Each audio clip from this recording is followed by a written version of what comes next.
MBN 여론조사 이재명, 윤석열의 첫 역전. MBN이 문재인 대통령 취임 4주년 이후에 차기 대권과 관련해 여론조사를 실시했습니다. 상당히 눈에 띄는 결과가 나왔는데요. 윤지영 기자, 네. 이 여론조사 결과 소개를 좀 해주세요. 네, 저희 MBN이 한국갤럽에 지난 11일에서 12일까지 이틀 동안 이 여론조사를 실시를 했습니다.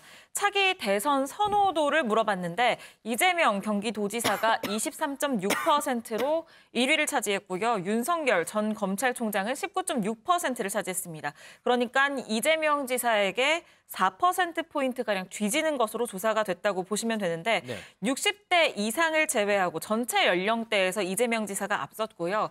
다만 10대와 20대에서는 지지자가 없다라는 응답이 49.2%로 절반에 달했다는 점, 이 점은 좀 주목할 만한 것 같습니다. 선호도 1, 2위 가상 양자 대결 조사도 펼쳤는데요. 여기에서는 이 지사가 윤 전 총장을 오차 범위 밖에서 앞지르는 결과가 나왔습니다. 지금 보시는 것처럼 이 지사 42%, 윤 전 총장 35.1%를 차지해서요. 6.9%포인트 차이가 나는 것으로 나왔는데요. 이 주요 여론조사 기관의 양자 대결 조사에서 이 지사가 윤 전 총장을 오차 범위 밖에서 앞지르는 건 이번이 처음입니다. 조금 전에 이제 전체 조사 결과에서는 4%포인트 차, 이 부분은 오차 범위 이내이기 때문에 어느 누가 앞섰다고 얘기할 수는 없습니다. 하지만 양자 대결에서는 조금 전에 윤지영 기자 설명처럼 오차 범위 밖에서 이재명 지사가 앞서는 결과가 나왔습니다. 권영범 기자, 그러면 조금만 더 자세히 좀 볼까요? 뭐 지역별이라든지 연령별이라든지 이 부분은 어떻게 좀 차이가 나요? 네, 이제 과거 한국전쟁 이후엔 38선으로 이제 한반도가 남북 이렇게 나뉘었었잖아요. 그렇죠. 그런데 이번에 지역별 차기 대선 가상 양자 대결 결과는 한반도가 세로로 절반 나뉜 양상입니다. 지금 저기 파란색과 회색 저 부분인가 보죠? 네, 그렇습니다. 이 양자 대결입니다. 그러니까 윤석열 전 총장과 이재명 지사 중에 누가 대통령감이냐에 대한 질문에 대한 답인데요. 먼저 윤석열 전 총장 같은 경우 강원 지역에서 41.7%, 대구 경북 지역에서 49.2%, 부산, 울산, 경남, 소위 부울경 지역에서 39.7%를 기록했습니다. 이 반면 이재명 지사 같은 경우는 서울에서 38.6%, 경기 인천에서 41.9%, 대전, 세종, 충청에서 48% 등 그 외 지역에서 우세한 것으로 나타났습니다. 여기서 좀 주목할 만한 점이요. 이 전통적인 더불어민주당 우세 지역이죠. 광주, 전라 지역, 그러니까 호남 지역에서는 이재명 지사가 65.1%를 받았는데 반면 윤석열 전 총장 같은 경우에는 12.6%를 차지했습니다. 두 득표율의 차이가 52.5%포인트 차이 정도 되죠. 큰 격차가 났습니다. 은영미 의원님, 이 양자 대결에서 윤석열 전 총장이 이재명 지사에게 뒤지는 결과는 글쎄요, 제가 보기에는 처음 보는 것 같은데 지금 윤석열 전 총장이 계속해서 자맹을 이어가잖아요. 혹시 이에 대한 피로감이 이번 여론조사의 결과에 나타난 게 아닌가? 혹시 어떻게 보세요? 네, 이번 조사에서는 이재명, 그다음에 윤석열 이렇게 양자 대결을 했을 때 이재명이 처음으로 앞섰잖아요. 그렇죠. 근데 지금 이 여론조사와 비슷한 시기에 한 여론조사에서 또 양자 대결을 했는데 윤석열 전 총장이 앞서는 또 여론조사 결과도 있습니다. 그러니까 어느 기관이 조사하느냐, 그리고 조사 방식이 어떠느냐에 따라서 조금씩 달라요. 그러니까 이게 뭐 결정적이고 이게 뭐 다 이게 옳다 이렇게 볼 수만은 없는 거고요. 좀 들여다볼 부분이 있다. 다만 이번에 나온 42대 35, 이재명 지사가 윤석열 전 총장을 앞서는 그런 여론조사는 MBN하고 갤럽이 같이 한 여론조사인데요. 이 조사 방식은 전화 면접 조사로 하기 때문에 ARS는 아닙니다. 그러니까 물어보는 거예요. 그냥 ARS로 하면은 질문을 기계가 던지면은 그냥 잘 모르면 그냥 넘어가기도 하는데 전화 면접 조사이기 때문에 좀 더 생각을 하고 조사를 할 수 있다는 점에서 조금 더 신빙성이나 뭐 약간 정확도가 높을 수 있다 뭐 이런 점에서 점수를 조금 줄 수는 있을 것 같아요. 그래서 이제 의미는 좀 있다 이렇게 볼 수 있는 거고요. 왜 그럼 이런 결과가 나왔느냐라고 봤을 때 말씀하신 대로 윤석열 전 총장의 자맹이 좀 길어지기 때문이 아닌가 이렇게 싶어요. 여당 같은 경우는 재보선 선거 이후에 지금 이미 당 지도부가 다 꾸려졌어요. 그렇죠. 그리고 아직 경선을 시작하진 않았지만 지금 뭐 세력을 과시하면서 각 후보들이 자신만의 정책도 내놓고 목소리를 내기 시작을 했거든요.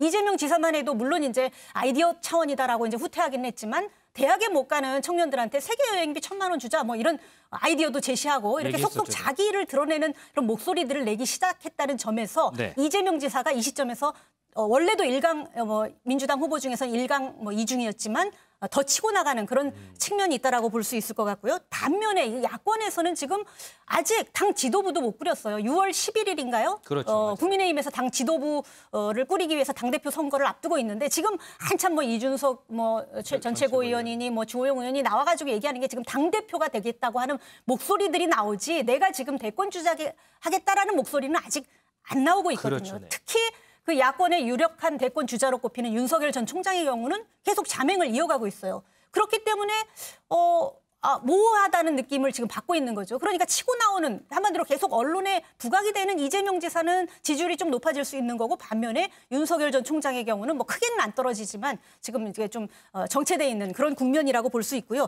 이제 그 여론조사에서 좀 주목해봐야 할 포인트가 있는데 이번 그 MBN 갤럽 여론조사는 아닙니다만 윤석열 전 총장의 경우 지금 자맹이 길어지고 있다고 말씀드리지 않았습니까? 네. 그래서 그런지 최근에 한 일주일 내의 여론조사였어요. 20대 지지율이 한 7%포인트밖에 안 나왔어요. 안철수 국민의당 대표도 한 6%인가 하여튼 7%가 6%가 나오는데 윤석열 전 총장도 마찬가지의 지지율밖에 안 나왔거든요. 그런데 윤석열 전 총장은 그 대권 후보로 나서면서 공정의 가치를 자신의 그 어젠다로 내걸었고 이미 선점했다 이런 평가들도 있는데 그렇죠. 그렇다면 공정의 가치에 가장 민감하게 반응해야 될 20대가 왜 그럼 지지를 하지 않을까라고 봤을 때 윤석열 총장이 아직 본격 정치 참여 선언도 하지 않았을 뿐만 아니라 자신이 어떤 정책을 가지고 어떤 비전으로 하겠다라는 걸 지금 전혀 내비치지 않고 있거든요. 그래서 20대가 지금 지켜보고 있다. 과연 내가 지지할 후보인지. 그래서 만약에 본격 정치 선언을 하고 자신의 정책을 내보이고 자신이 어떻게 하겠다라는 걸 내비친다면 20대의 지지율을 더 얻어서 더 탄력적으로 또 지지율이 상승할 수도 있는 계기를 마련할 수 있다. 이렇게 볼 수 있을 것 같습니다. 조금 전에 잠깐 언급이 나왔습니다만 이번 여론조사의 특징은 이 조사 방식의 차이가 좀 있었습니다. 보통은 1번 누구, 2번 누구, 3번 누구 이 중에서 적합한 인물을 고르십시오 이런 방식인데 이번 MBN 조사는요. 주관식 그러니까 보기 없이 본인이 생각하는 인물 가장 적합한 인물은 누굽니까? 그러면서 주관식으로 답하는 그런 형식이었습니다. 윤지영 기자, 네. 이런 방식 때문에 의외의 인물도 이번 여론조사에서 잡힌 부분이 있죠. 네, 맞습니다. 이번 여론조사 방식 때문에 등장한 의외의 인물, 바로 문재인 정부와 각을 세우는 발언으로 정치권의 관심을 받는 이 최재형 감사원장입니다. 네. 이 조사 결과 최 감사원장에 대한 지지도는 1.1% 정도로 집계가 됐는데요. 50대에서는 무려 3.3%, 60대 이상에서는 1.8%의 지지를 받아서 눈길을 끌었습니다. 이번 여론조사가 앵커께서 말씀을 하신 것처럼 객관식이 아니라 주관식으로, 그러니까 여론조사 기관이 이 후보군을 미리 정해서 물어보는 방식이 아니라 네. 자유롭게 국민의 의견을 듣는 방법이었기 때문에 이렇게 의외의 인물도 등장을 했다는 평가입니다. 정세균 전 총리가 1.4%가 나왔는데 바로 이어서 최재형 감사원장이 1.1%가 나와 있군요. 자, 이번 MBN 여론조사에서 윤석열 전 총장이 이재명 지사에게 밀리는 것으로 나타났습니다만 여전히 야권 중에서는 부동의 지지율 1위죠. 그러다 보니까 정작 윤 전 총장은 공개석상의 모습을 드러내지 않고 있는데 주변에서는 너도 나도 친분을 강조하는 그런 모습입니다. 이 얘기 김원민 기자의 백브리핑에서 다뤄보도록 하겠습니다.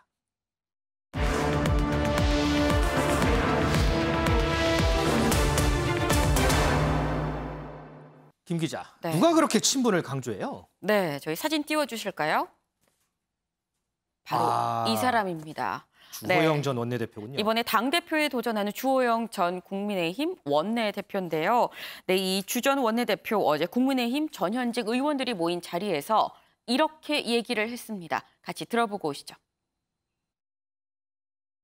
내가 개인적으로 윤석열 전 총장과 이런 인연이 있다, 저런 인연이 있다고 이야기하는 것 자체가 조금 머쓱하기는 합니다만은 사실은 윤석열 전 총장이 대구지검에 3차례 근무했습니다. 그동안 저는 대구검찰에 3차례 근무했습니다. 그동안 저는 쭉 대구에 있었고 그런 인연으로 자주 만났습니다. 관사가 또 제 지역 안에 있었습니다. 뿐만 아니라 서울에 사는 집도 같은 아파트여서 자주 만났고 심지어 KTX를 같이 타고 내려가다가 동대구역에서 검찰까지 제가 태워서 출근한 적도 몇 차례 있습니다. 서로 뜻을 같이 하고 있고 제가 당대표가 되면 최단 시간에 만나고 최단 시간에 입당시키도록 하겠습니다. 윤석열 총장이 언제까지 들어올 것이냐, 저는 빨리 들어올 거라고 봅니다. 제 당대표 되면 바로 데리고 오겠습니다. 뭐 데드라인 물을 거 별로 없을 것 같아요. 네, 지금 들어보시면 윤 전 총장이 대구에 있을 때 그 관사, 살던 관사도 내 지역구였었고 네. 심지어 서울에서도 나랑 같은 아파트에 살았었다라고 얘기를 하면서 이웃사촌이었다는 걸 갑자기 강조하고 나섰습니다. 근데 저는 처음에 얘기할 때 당연히 김종인 전 위원장일 줄 알았는데 상당히 의외네요. 네, 물론 김종인 전 위원장도 빠질 수가 없습니다. 김종인 전 위원장, 윤석열 전 총장에 대해서 이렇게 얘기를 했었는데요. 잠깐 들어보고 올까요? 별의 순간을 포착한 것 같다고 내가 얘기를 했어요. 포착을 했으니까 이제 준비를 하면은 진짜 별을 따는 거지. 어떻게 쳐시느냐에 달려있겠지, 지금서부터. 이제 저런 사람이 하나 나타나면은 내가 아주 속된 말로 파리가 많이 모이게 돼 있어요.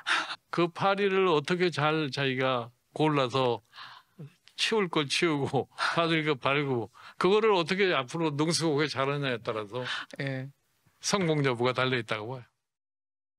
네, 지금 들어보시면 사실 김종인 전 위원장 좀 평가에 박한 편인데도 불구하고 이 윤석열 전 총장한테 별의 순간을 잡았다라고 좀 후하게 얘기를 했습니다. 그랬었죠. 그러니까 러브콜을 보낸 거다라고 저희는 계속 평가를 하고 있었었는데 하지만 아직까지도 이 윤 전 총장, 김종인 전 위원장한테 화답을 하지 않고 있는 상태입니다.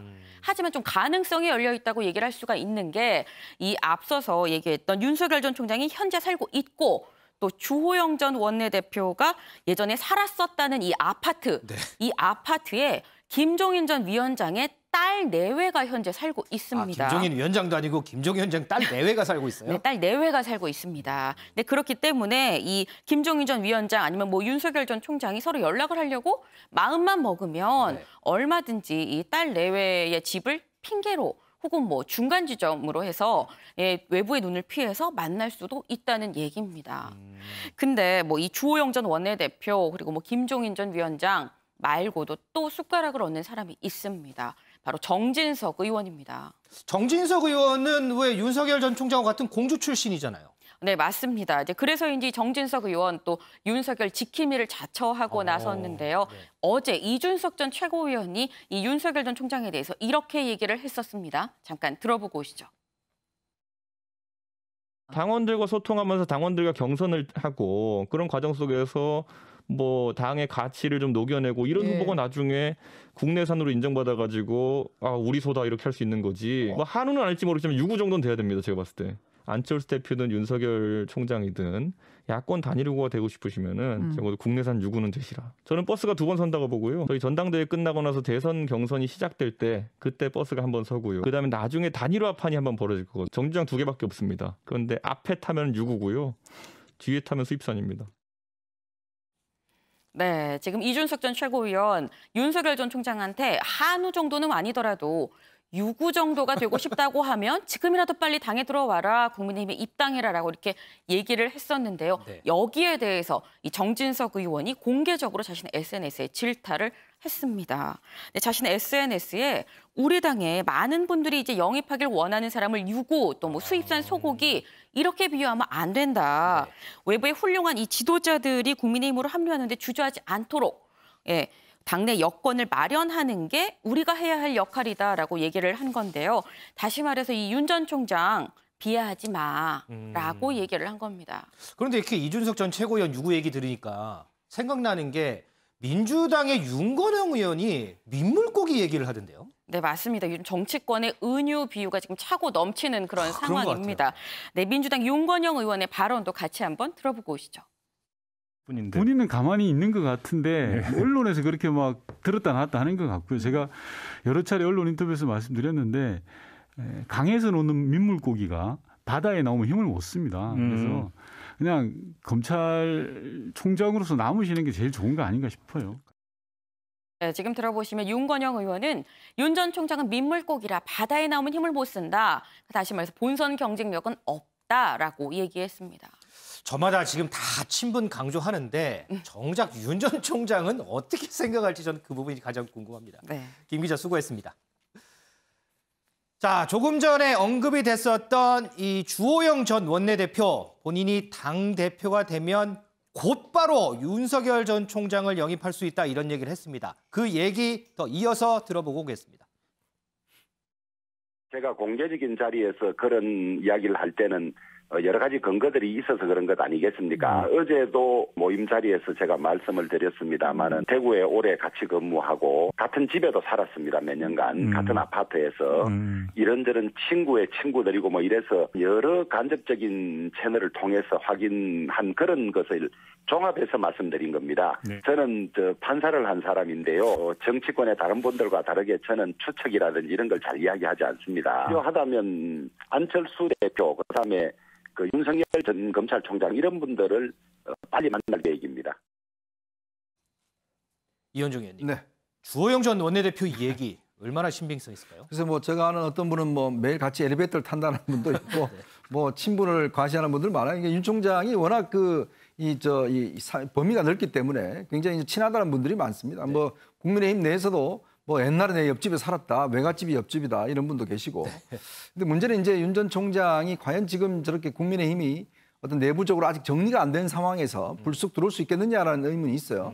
6월 11일 날 일단 당대표 선거를 앞두고 누가 가까우냐 이제 이 경쟁을 하는 것인데 문제는 이 가까운 경쟁보다는 과연 그렇다면 지금 지난 4.7 재보궐선거에 나타난 국민들의 민심을 어떻게 담아낼 것인가, 그 그릇을 어떻게 만들어낼 것인가, 이제 그런 것들을 사실은 이제 본격적으로 논의를 해야 되는데요. 지난번에 뭐 탄핵 문제도 나왔고 등등이 나오면서 여러 가지 실망스러운 부분이 있었지 않습니까? 그리고 또 더군다나 이제 이 당대표 경선을 두고 영남당이 되는 거냐 아니면 수도권 초선이 돼야 된다 이런 논쟁이 벌어지잖아요. 네. 무조건 윤 총장한테 빨리 들어라, 안 들어오면 기회가 없다. 지금 이렇게 한다고 해서 윤 총장이 불쑥 들어오겠습니까, 본인이. 그러니까 그렇기 때문에 오히려 제가 볼 때는 저렇게 윤 총장하고의 어떤 거리감을 논의하기보다는 정말 이 민심을 담아낼 수 있는 그릇을 어떻게 만들어낼 것인가. 이제 그런 부분에 대한 비전을 이야기를 해야 되는데 자꾸 가깝다 그러면 나중에 못 데리고 오면 어떻게 이거 책임지시려고 그러신지 모르겠어요. 과연 윤 전 총장이 언제 자맹을 깨고 나올지, 그럼 국민의힘으로 들어갈지, 그렇다면 여론조사 결과는 또 어떻게 될지 참 이 부분 많은 부분이 좀 궁금해집니다.